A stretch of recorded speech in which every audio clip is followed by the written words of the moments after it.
What's up, Panthers Nation? I know you came here and you're like, oh my goodness, another quarterback video, man. What's going on? But this is what happens when your team has a lot of holes and you're not actually relevant this time of year. When you're not relevant this time of year and you have a lot of things to fix, you're going to be rumored and linked about all kind of stuff and breaking down what it takes to get the team better. In particular, the most important position in the game of football is the quarterback anyway. So this is a big decision this offseason. So everything is going to change from day-to-day basis. And the latest that's come out is about, of course, DeShaun Watson. Until he gets traded, things are going to keep happening like this. But he requested a trade officially. But the thing about it is something is hindering him as making the Panthers a potential landing spot for him. Like, he has a no trade clause, so he can choose wherever he goes. But there's some rumors and some speculation and some reports coming out that there may be a reason that DeShaun Watson has a problem with coming to Carolina. So we're going to talk about that in this video because I was shocked but not surprised, I guess, if that makes sense, because it's an interesting reason. So we're going to talk about that. But before we get into all that, let me introduce myself. My name is Aaron Duncan here with the Necessary Bluntness Sports Talk. I start off every video by saying, what up, dude? In this channel, I talk about the Panthers because this is a Necessary Bluntness Sports Talk, and we bring you that unnecessary bluntness that you need. Like I said, I cover the Panthers with podcasts, live streams, videos just like this, film breakdown. So if you want to see all that, you got to hit the subscribe button and you got to hit the bell icon. That way you make sure you get notification every time I drop a video, because sometimes YouTube doesn't always send out notifications. So if you're not hitting the bell icon and subscribing, you may not get it. You may be late to the party seeing these videos. With a bunch of stuff changing this offseason, with a bunch of team reports, you want to stay up to date. So make sure you are subscribed and give this video a thumbs up, because it really helps me in the algorithm on YouTube and getting the word out and spreading the message. And it doesn't cost you a thing. So I appreciate that. So let's go ahead and get into it. So there are some credentialed journalists that come from different spaces, the Charlotte Observer, the Athletic, wherever, SI. But an independent media personality, whatever you want to call her, she's a journalist, Sheena Quick. And she has her own podcast with her co-host, Fasty Hurt. And together they have the Quick Blitz podcast, part of the Riot Network. You can check it out down in the description. It's a great show. They give great insight. They cover the team. They cover all of Charlotte sports anyway. So you want to check it out too. However, the thing about that is Sheena, she really dropped a bomb on Twitter, and it's sent Panthers Twitter into a tails. I don't know what you want to call it, whirlwind, whatever you want to call it. But it just set it on fire. Everything was just going crazy because, so she put a tweet out alluding to some issues that DeShaun Watson had with coming to Carolina because of some connections and prior occurrences that happened. And the tweet actually said that, I've enjoyed reading the trade scenarios, but there's something more the Panthers must do outside of swapping picks and players to bring DeShaun Watson to Carolina. C1N 7 versus 7 followers know exactly what that is. And if you're familiar, obviously, C1N is Cam Newton's 7-on-7 high school team that he has. And of course, Cam Newton mentored DeShaun Watson growing up, and DeShaun actually looked up to Cam because he kind of paved the way for quarterbacks with that dual threat style and to be themselves and to just have fun on the field and just, you know what I'm saying? He just made it cool to be a quarterback, you know what I'm saying? So guys like DeShaun Watson and the next generation of mobile quarterbacks looked up to guys like Cam Newton the same way Cam looked up to guys probably like Michael Vick. But anyway, basically, she dropped an episode on her podcast today. She kind of elaborated on it, and it basically said that because of the way that David Tepper, Matt Rhule, and the Panthers organization did Cam Newton when it comes to cutting him last offseason, DeShaun Watson feels kind of sour and feels some type of way about that because he doesn't trust the front office to make the right decision. If something is push came to shove for him, he has fears and concerns that what if they did something like that to him?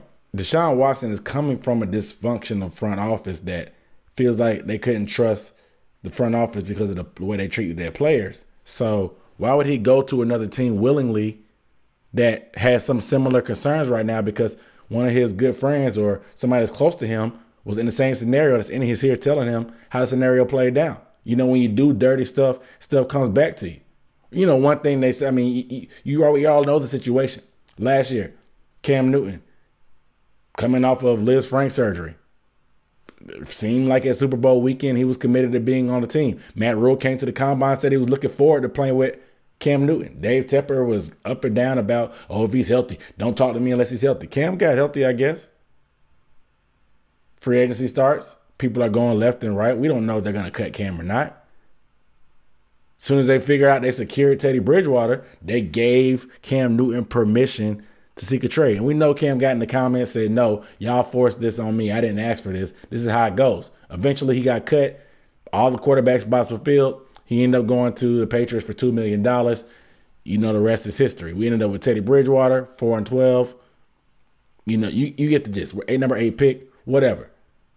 And it's just crazy because one thing about them tables, you know what they say. One thing about those tables, they always turn.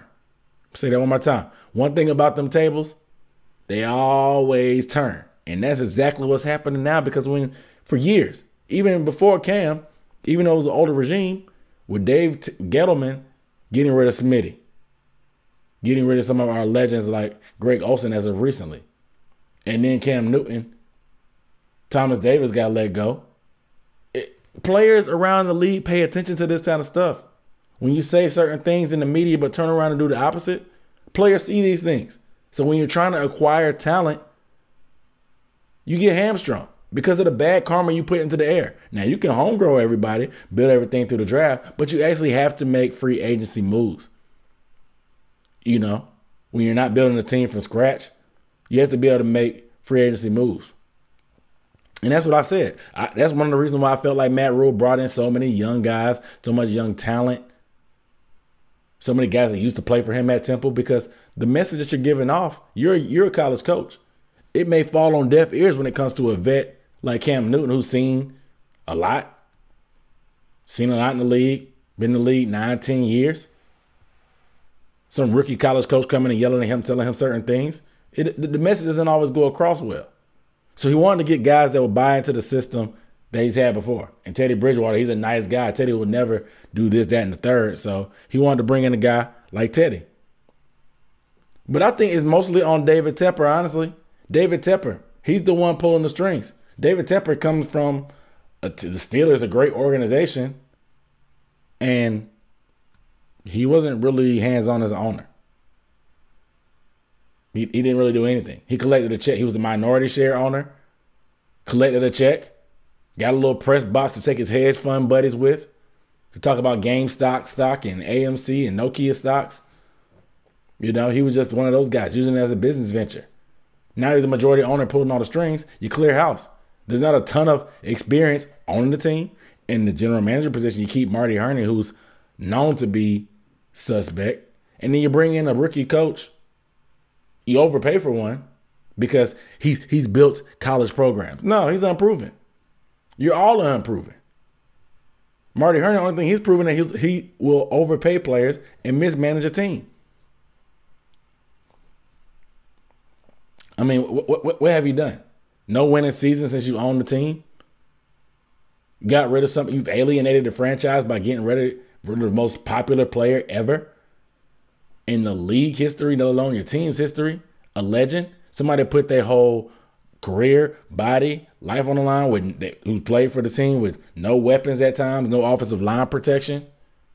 And you do him dirty. Players pay attention. DeShaun Watson sees that. He hears that from Cam. So putting that stuff out there in the universe, it always comes back. And that's exactly what's going now, because what exactly has David Tepper shown? He's been real hands-on and in-depth and involved with stuff, but we haven't had a winning season. I know he's building a new facility in Rock Hill and stuff. It's cool throwing money everywhere, but that doesn't equate to wins. Throwing money at head coach, throwing money at a new headquarters, throwing money at a soccer team. That doesn't win games. That doesn't win games. And when you have a chance to get a guy like DeShaun Watson, who could instantly give you credibility back after you blew the situation with Cam Newton, come to find out the reason why you may or may not be able to get him is because of the way you blew it the first time. It's a hard lesson to learn, but honestly, I don't blame DeShaun Watson. If we're going to continue to operate how we've been operating, we don't deserve a player like DeShaun Watson. We don't deserve nice things. The fans do. But this organization and the front office does not. Because they gaslit us all offseason, getting rid of Cam, telling us Teddy was the guy. Teddy was the guy. Teddy will excel in Joe Brady's system. Teddy's a good, steady guy. Those 5 games in New Orleans, he did great. They gaslit us to believe in it. And now they're trying to scapegoat him in the media. David Tepper has said that we need to get a quarterback. Man, Rhule has thrown some shade in the media. Scott Fitterer even said his ideal franchise quarterback was people that was clutch, winning close games. That's all they've been talking about. And they're putting a lot of pressure on Teddy Bridgewater. And a lot of it has been unfair, to be honest. It's been unfair. Because although Teddy has his shortcomings, Teddy is what he is. I mean, I knew this was Teddy Bridgewater. You need everything around him to be perfect. They tried to gaslit us and tell us that he was the guy. They gave him a 3-year deal. Not a 1-year prove it. Not a 2-year prove it with a team option after the first year. That similarly to what Cam Newton would have been on. No. They brought in Teddy because he was their guy. He was their guy. And now they want to throw him under the bus and try to deflect some blame when it's really their fault. You can't blame Teddy for being who he is.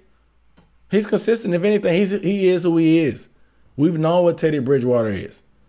You can't blame Teddy. It's on you, David Tepper. So it's hard to get excited for the team like this when you see that the potential moves that you could have made are being burned down because of the bridges that you burned before. The NFL is a very small circle. It's a brotherhood. These players stick together. They know each other.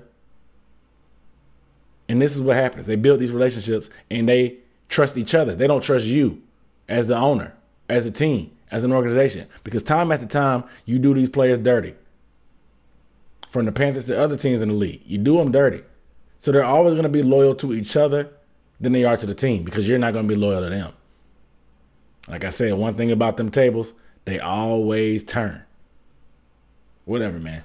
I know this wasn't the usual video I usually spam, but I had to get some stuff unscripted off my chest and talk about the situation. So you guys let me know down below in the comments. How do you feel? Do you think David Tepper is running the team into the dirt just by the way he does business?